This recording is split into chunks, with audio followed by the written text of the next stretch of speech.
تمہاری دنیا بھی تمہارا دین بن جائے گی. تم یہ کہو کہ میں بال بچوں کے لیے کماتا ہوں اللہ کے لیے، اللہ کی رضا کی خاطر. میں کھانا کھاتا ہوں اللہ کی رضا کی خاطر. میں پانی پیتا ہوں اللہ کی رضا کی خاطر. میں درس سنتا ہوں اللہ کی رضا کی خاطر. میں یہ کام کرتی ہوں اللہ کی رضا کی خاطر. اور تو تم یہ یوں نیت کیا کرو، میں خامند کی خدمت کرتی ہوں اللہ کی رضا کی خاطر. میں ماں باپ کی خدمت، میں ساس سسر کی خدمت کرتی ہوں اللہ کی رضا کی خاطر. تو یوں نیت کرو، میں بچوں کو پال رہی ہوں اللہ کی رضا کی خاطر. میں یہ دن گزار رہی ہوں اللہ کی رضا کی خاطر. میں یہ رات گزار رہی ہوں اللہ کی رضا کی خاطر. خواتین، مردوں، عورتوں، اپنی زندگی کے میں دکان پہ بیٹھا ہوں اللہ کی رضا کی خاطر. جب تم اپنے ہر کام میں یہ نیت کرو کہ میں جو کچھ کر رہا ہوں اللہ کی رضا کی خاطر کر رہا ہوں، میں جو کچھ کر رہی ہوں اللہ کی رضا کی خاطر کر رہی ہوں، تو اے مسلمان مردوں عورتوں، تمہاری دنیا بھی تمہارا دین بن جائے گی. تمہارا دین تو تمہارا دین ہے ہی ہے.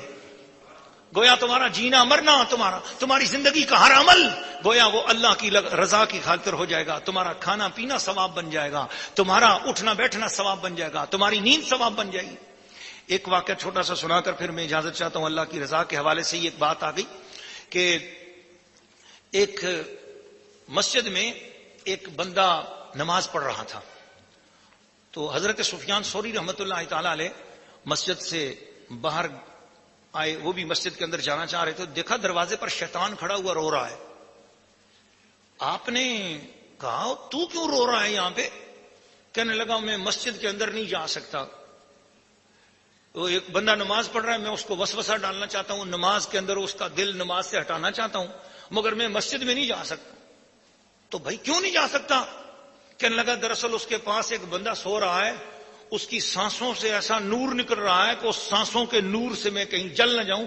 مجھے اس کی سونے والے بندے کی نیند سے مجھے ڈر لگ رہا ہے، اس لیے میں نہیں جا رہا ہوں. تو امام سفیان ثوری فرماتے ہیں کہ میں نے پوچھا اندر سونے والا کون ہے؟ تو شیطان کہنے لگا وہ ایک عالم دین ہے جو اللہ کی رضا کی نیت کر کے سویا ہے، اللہ کی خاطر سویا ہے، تو اب اس کی سانسوں سے ایسا نور نکل رہا ہے کہ میں وہ نمازی کے وسوسے جو ہے نا اس کو نہیں ڈال سکتا. آپ اندازہ لگا لیجئے کہ جب اللہ کی رضا کی خاطر نیند کی جائے تو نیند میں اتنا نور آ جاتا ہے، تو جو اللہ کی رضا کی خاطر جاگتا ہو تو اس پر کتنا کرم ہوتا ہوگا. سورہ الاعراف تعارف. ناظرین و ناظرات اور سامعین و سامعات، یہ سورت مکیہ ہے. اس پوری سورت کا مرکزی خیال، پوری سورت کا ایک ہی مقصد ہے کہ لوگوں اپنے آپ کو نبی کے ساتھ جوڑ لو. پوری سورت کو اگر ایک جملے میں بولنا چاہوں تو اس پوری سورت کا خلاصہ یہ ہے کہ لوگوں سب کچھ ملے گا نبی کے صدقے ملے گا، نبی کے ساتھ لگنے سے ملے گا، نبی کی تعلیمات میں عمل کرنے سے ملے گا، نبی کے ساتھ لگ. سورہ اعراف جو ہے اس پوری سورت کا خلاصہ آبشار کی طرح اس کے مضمون چلتے ہیں، دریا کی روانی کی طرح اس کے اندر روانی ہے، سمندر کے پھیلاؤ کی طرح اس میں وسعت ہے، گلاب کے پھولوں کی طرح اس کے اندر نزہت ہے، شبنم کی طرح اس کے اندر تازگی ہے، اور کیا بتاؤں میں آپ کو کہ پھول کی پتی کی طرح اس میں نزاکتیں ہیں، لیکن سورج کی اجالے کی طرح اس میں حقیقتیں ہیں. بہت پیاری صورت ہے، بہت عظیم الشان صورت ہے. اور غیر لوگوں نے جو حضور کو تانے دیے یا انبیاء پر جو اعتراضات ہوئے تو پچھلے انبیاء کا ذکر کیا، پچھلے انبیاء کی باتیں کی، ان کے قوموں کے حالات بیان کی، کس طرح ان قوموں نے جھٹلایا تو پھر ان کے ساتھ کیا انجام ہوا. الغرض کے پوری توجہ رسالت مآب کی طرف متوجہ ہوئی. سورت چونکہ مکہ میں نازل ہوئی، پچھلی صورتوں میں رسالت کے ساتھ ساتھ توحید کا بھی بیان تھا، پچھلی صورتوں میں رسالت کے ساتھ ساتھ قیامت کے حوالے سے بھی گفتگو تھی، لیکن اس صورت میں زیادہ تر توجہ، پوری صورت کا جو مرکزی خیال ہے وہ انبیاء کی تعظیم ہے، اور خصوصاً جان دو عالم، جان قرآن، روح قرآن، جان ایمان محمد الرسول اللہ صلی اللہ تعالی علیہ وآلہ وصحبہ وبارک وسلم کی تعظیم اور توقیر کی طرف توجہ کرائی گئی. اس میں 206 آیات ہیں، اس میں 24 رکوع ہیں، اس میں کلمات 3325 ہیں، اور اس میں حروف 14010 ہیں. سورہ الاعراف پہلا رکوع تلاوت بسم اللہ الرحمن الرحیم. اللہ کے نام سے شروع جو بہت مہربان رحم والا. الف لام میم صاد. کتاب انزل الیک فلا یکن فی صدرک حرج منه لتنذر به وذکری للمؤمنین.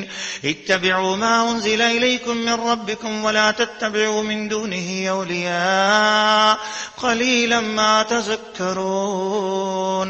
وکم من قرية اهلکناها فجاءها بأسنا بياتا او هم قائلون. فما كان دعواهم اذ جاءهم بأسنا الا ان قالوا انا كنا ظالمين. فلنسألن الذين ارسل اليهم ولنسألن المرسلين فلنقصن عليهم بعلم وما كنا غائبين. والوزن يومئذ الحق فمن ثقلت موازينه فأولئك هم المفلحون. ومن خفت موازينه فأولئك الذين خسروا أنفسهم بما كانوا بآياتنا يظلمون. ولقد مكناكم في الأرض وجعلنا لكم فيها معايش قليلا ما تشكرون.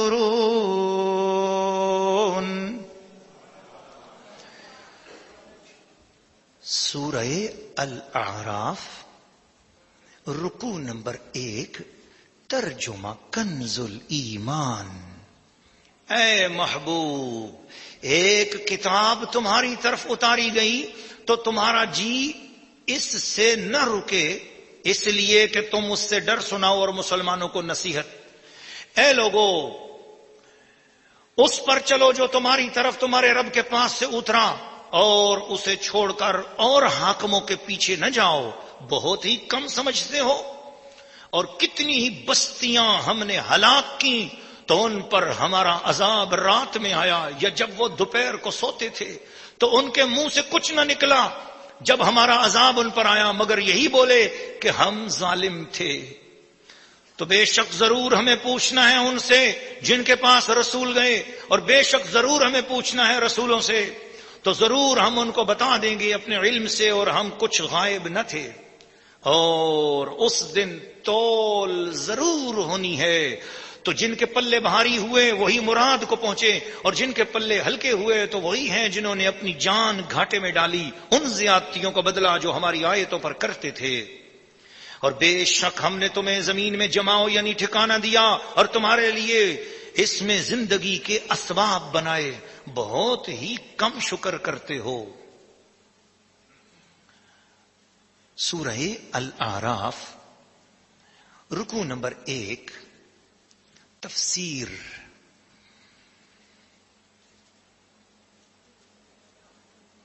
ناظرین و ناظرات اور سامعین و سامعات، اس رکوع کا آغاز حروف مقطعات سے ہوا ہے. الف لام میم صاد. ان کے حقیقی معنی اللہ اور اس کا رسول ہی بہتر جانتے ہیں. اور یہ الف لام میم صاد یہ پوری آیت ہے، یہ آیت نمبر 1 ہے، اور اس کا کوئی ترجمہ نہیں کر سکتا، کوئی مفہوم نہیں بیان کر سکتا، کوئی تشریح نہیں بیان کر سکتا کہ جو یہ کہے کہ یہی عین حق ہے، یہی مراد ہے عزا اسمہ کی، اور یہی مراد ہے صلی اللہ علیہ وسلم کی. البتہ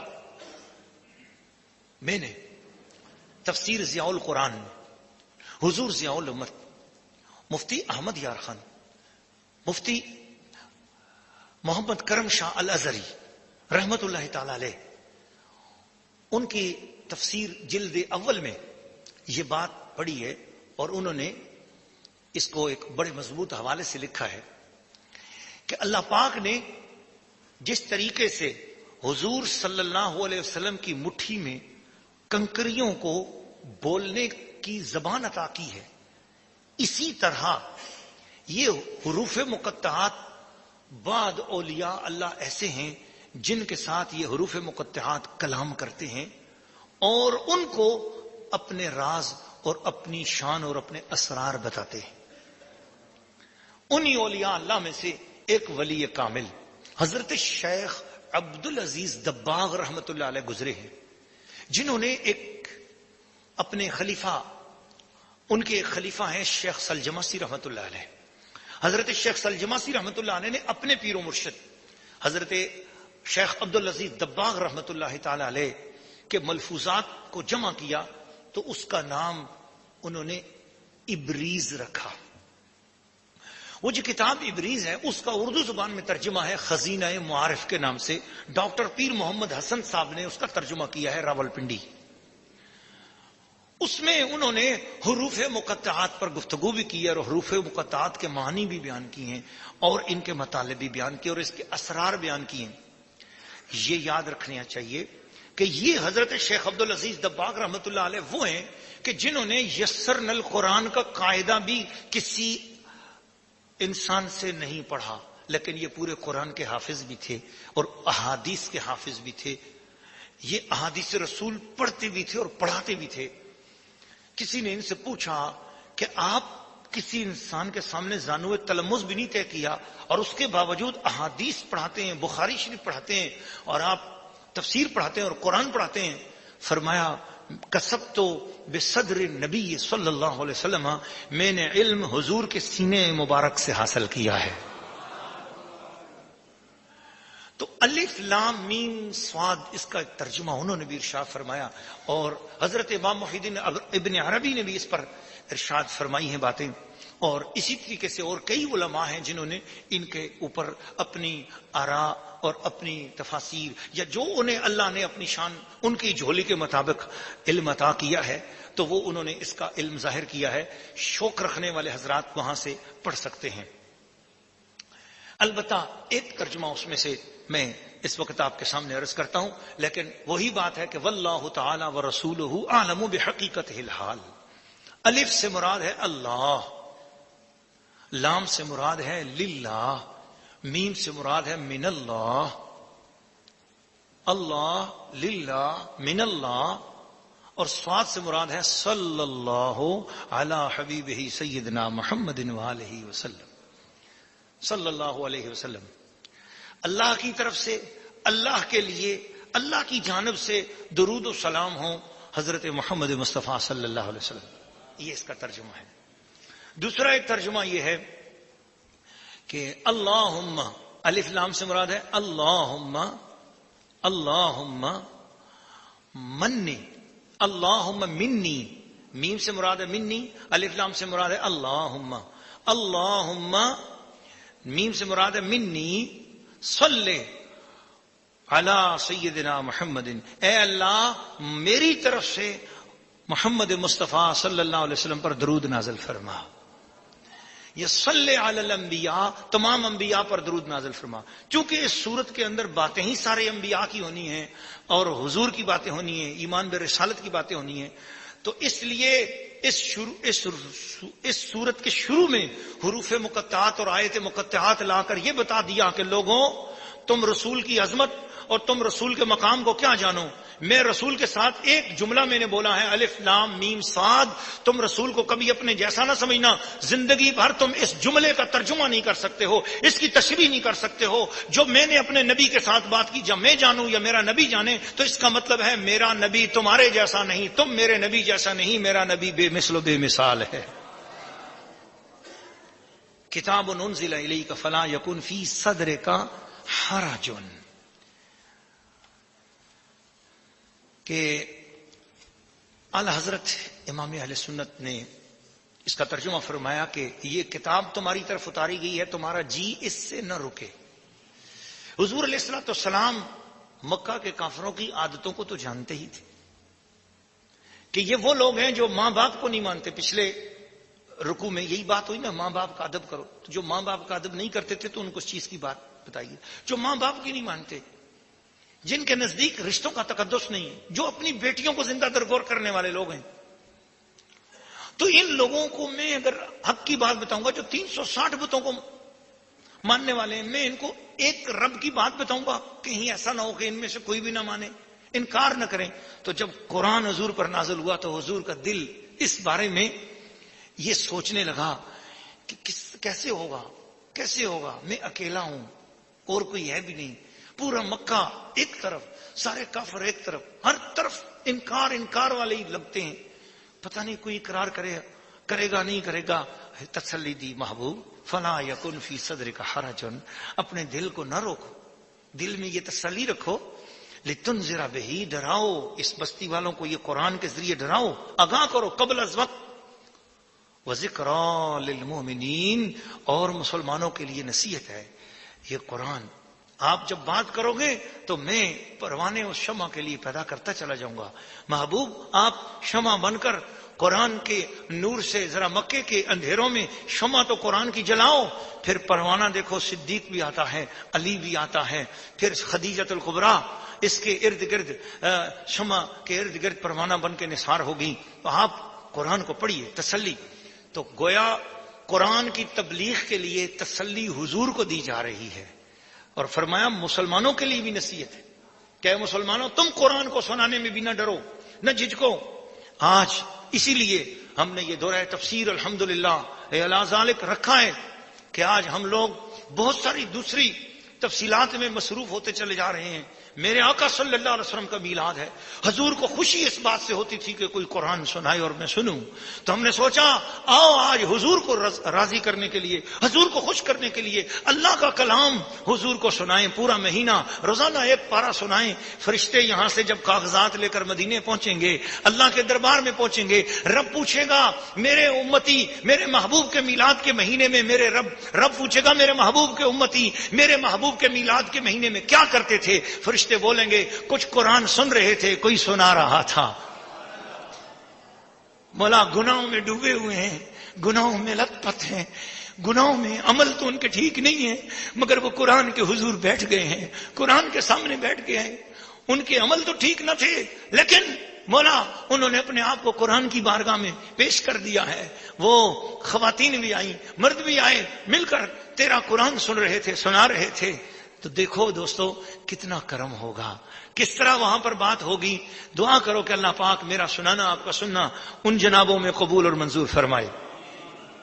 اس لیے فرمایا ہے لوگو اتبعوا ما انزل الیکم، لوگو اس پر چلو جو تمہاری طرف تمہارے رب کی طرف سے اترا ہے.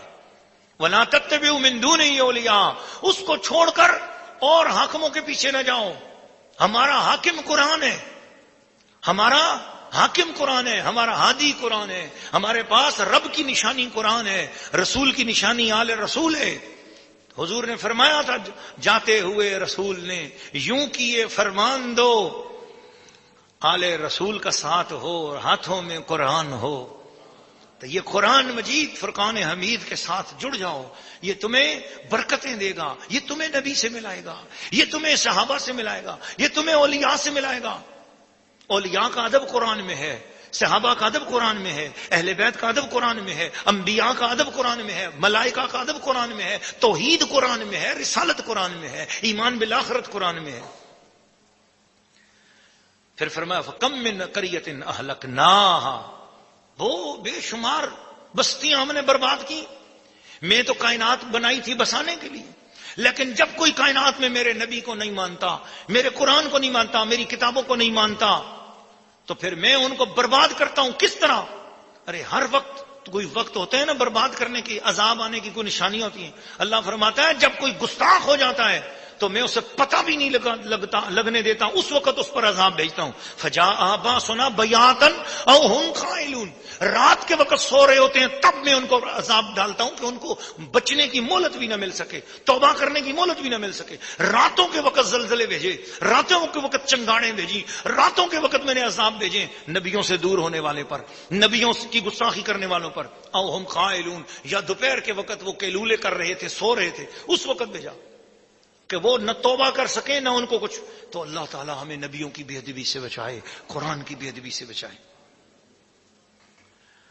اور پھر بتایا کہ یہ لوگ جب قیامت میں آئیں گے تو ان کے یاد رکھنا قیامت والے دن، قیامت کی بات کی، قیامت والے دن والوزن یومئذ الحق، قیامت کا وزن بڑا حق ہے، یہ یاد رکھنا۔ کس چیز کا وزن؟ کس چیز کا وزن؟ اعمال کا وزن۔ لا الہ الا اللہ محمد الرسول اللہ، یہ کلمہ اتنا وزنی ہے، اور اس کا وزن کتنا ہے؟ رسول اللہ صلی اللہ علیہ وسلم نے فرمایا سنو ذرا، قیامت کے اندر وزن کتنے ہوں گے اور تول کیا ہے؟ حضور علیہ الصلوۃ والسلام نے ارشاد فرمایا اگر کسی ترازو کے ایک پلڑے میں سارے ساتوں آسمانوں اور زمینوں کو رکھ دیا جائے، ایسا کوئی ترازو ہو جس میں سارے آسمان اور زمین سارے ایک پلڑے میں ہو جائیں، اور دوسرے پلڑے میں فقط ایک بار ایمان والا یہ کلمہ پڑھے، مسلمان یہ کلمہ پڑھے لا الہ الا اللہ محمد الرسول اللہ، اور مسلمان کا پڑھا ہوا وہ کلمہ ترازو کے دوسرے پلڑے میں رکھ دیا جائے، آسمان اور زمین کا وزن ہلکا ہو جائے گا، کلمہ بھاری ہو جائے گا۔ اندازہ لگاؤ، والوزن یومئذ الحق۔ ایک بات یاد آ گئی ہے والوزن کے حوالے سے، تو مجھے چونکہ بات انبیاء کی کرنی ہے، قرآن مجید کا بھی سورہ الاعراف کا عنوان بھی یہی ہے، تو چلو یہ بات بھی ہو جائے۔ میدان محشر کے احوال حضور علیہ الصلوۃ والسلام نے ارشاد فرمائے۔ ایک حدیث میں آتا ہے کہ حضور علیہ الصلوۃ والسلام نے فرمایا قیامت کے دن ایک بندہ آئے گا، اس کے نامہ اعمال تولے جائیں گے تو برائیاں ہی برائیاں نکلیں گی، برے اعمال ہی برے اعمال نکلیں گے، کوئی نیکی نہ نکلے گی، ہوگا وہ مسلمان۔ تو مجھے فرشتے آ کے بتائیں گے کہ یا رسول اللہ آپ کا فلاں امتی پھنس گیا برے طریقے سے۔ کیا ہوا؟ اس کا جو نامہ اعمال تولا ہے اس میں تو برائیاں ہی برائیاں نکلی ہیں اور کوئی نیک عمل نہیں نکلا۔ حضور صلی اللہ علیہ وسلم فرماتے ہیں میں اس کو پہچان لوں گا، میں اٹھوں گا، میں جاؤں گا اس کے نامہ اعمال کے پاس، تو میں کہوں گا فرشتوں اس کا نیکیوں والا پلڑا کہاں ہے اور اس میں کچھ ہے؟ فرشتے کہیں گے کچھ بھی نہیں ہے، اس بیچارے کا تو نیکیوں کا عملہ پلہ خالی ہے، وہ مرد ہوگا یا عورت ہوگی، اس کا نیکیوں کا پلڑا تو خالی ہے، یہ بیچارہ کچھ نہیں کر سکا۔ حضور فرماتے ہیں میں پہچانوں گا کہ یہ تو وہی ہے، پھر میں اس کی اپنی جیب میں ہاتھ ڈالوں گا، یا حضور فرماتے پھر میں اپنے دامن میں ہاتھ ڈالوں گا اور کچھ کاغذ دیکھوں گا، ان کاغذوں میں سے ایک کاغذ پہ اس کا نام لکھا ہوگا، وہ نکال کر وہ کاغذ میں اس کے نیکیوں والے پلڑے میں رکھوں گا۔ اچانک نیکیوں والا پلڑا بھاری ہو جائے گا، اس کے گناہ ہلکے ہو جائیں گے۔